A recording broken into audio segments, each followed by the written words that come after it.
បាទបងប្អូននេះជាចម្លាក់ភ្លុកដំរីសាងជាតួអង្គព្រះពុទ្ធសមាធិប្រនាគក្បាល9បាទជាប្រភេទនាគជ្វាក្តោបស្អាតបែបនេះតែម្ដងដែលបងប្រុសបានកំង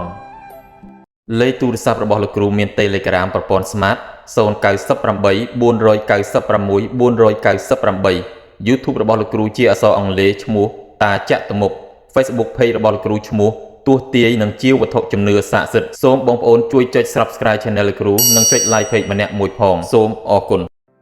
បាទអញ្ចឹងបន្ទាប់ពីបានកាត់ជំរាកដុំភ្លុកមួយដុំធំវាស់ខ្នាតរួចរាល់ហើយក៏ចាប់ផ្ដើមព្រៀងជារូបរាងបាទបលាំងកន្ទុយនាគព្រមទាំងរូបពុទ្ធទៅលើចម្លាក់ភ្លុកនឹងផងដែរទោះបីជាចេះស្ទាត់យ៉ាងណាការព្រៀងនឹងក្បួនខ្នាតគឺចោលអត់បានទេចឹងបងប្អូនចង់បានចម្លាក់ដែលស្អាតមានក្បួនខ្នាតតាក់ទងលោកគ្រូបានបាទហើយក៏ចាប់ផ្ដើមបោះសាច់ធំធំចេញអស់ទៅចាប់ផ្ដើមបានរៀងលក្ខណៈបែបនេះបណ្ដាហើយបងប្អូនបាទហើយការដែលយើងយកជានាគនេះក្បាល9ក៏យើងគូព្រៀងទៅតាមពពានាគនីមួយដោយការផ្ចិតផ្ចង់ផងដែរនិយាយទៅមិនងាយទេបងប្អូនតម្រាំបានចម្លាក់មួយដែលបងប្អូនគោរពថែរក្សានេះគឺឆ្លងកាត់ច្រើនដំណាក់កាលណាស់បាទទាំងកាឡាសកាពួរសកានាគបាទគឺធ្វើដោយផ្ចិតផ្ចង់បាទហើយយូរបងប្អូនណាចឹងទើបខ្ញុំបានទឹកដៃមួយដែលស្អាតបាទសម្រាប់បងប្អូនគោរពថែរក្សាបាទសូម្បីតែនាគបងប្អូនមើលទៅចម្លាក់ទូចអញ្ចឹងបើសិនជាភ្នែកមិនបានដៃមិនកើតក៏ពិបាកយល់ដែរបងប្អូនបាទនេះបានសឹងតែ 80-90% ហើយ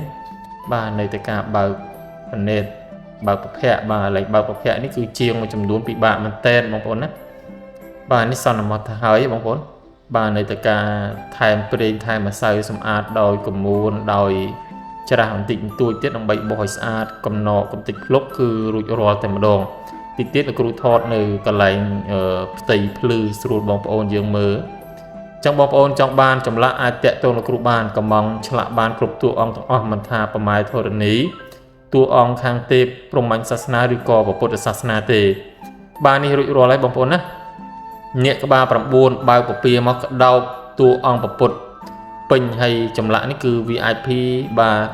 ຂະຫນាតធំហើយយើងចោះខ្នងរបស់ពុទ្ធឲ្យផុតពីតួរបស់នាគបាទហើយកលាសំណាញ់ភ្លុកច្បាស់បងប្អូនណាបាទយើងធ្វើជិះគឺមើលមកឃើញចាក់ស្ដែងដូចមនុស្សកំពុងតែអង្គុយអញ្ចឹង